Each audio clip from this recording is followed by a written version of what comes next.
bells.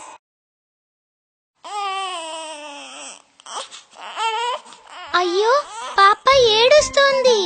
ఏ పాప? మా ఇంట్లో ఒక పాప ఉంది, ఆ చిన్న పాప.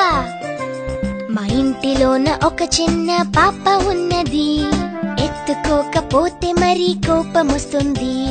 కోపమొస్తే పాప ఏం చేస్తుంది? కోపమొస్తే గట్టిగా అరుస్తుంటుంది, అరుచుకుంటూ తనని తాను గీరుకుంటుంది. పాప ఒళ్ళు బరుకుని ఏం చేస్తుంది? ఒళ్ళు బరుకుని పాప ఏడుస్తుంటుంది. ఏడుపు కళ్ళ నుండి చిన్న ముత్యం రాలుతుంది. అయ్యో పాప ఏడిస్తే అమ్మ ఏం చేస్తుంది? పాప ఏడుస్తుంటే అమ్మ ఏడుస్తూ వచ్చును. అయ్యో పాప అనుకుంటూ ముద్దు ఇచ్చును. ఇప్పుడు తెలిసిందా పప్పు, పాప ఎందుకు ఏడుస్తుంది అని?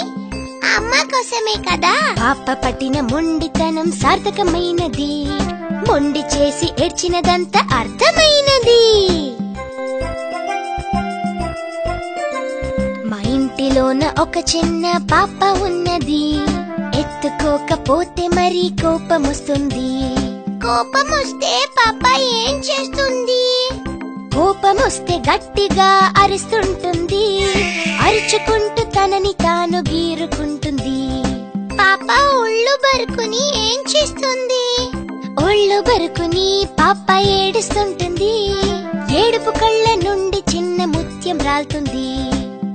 అయ్యో పాప ఏడిస్తే అమ్మ ఏం చేస్తుంది? పాప ఏడుస్తుంటే అమ్మ ఏడుస్తూ వచ్చును.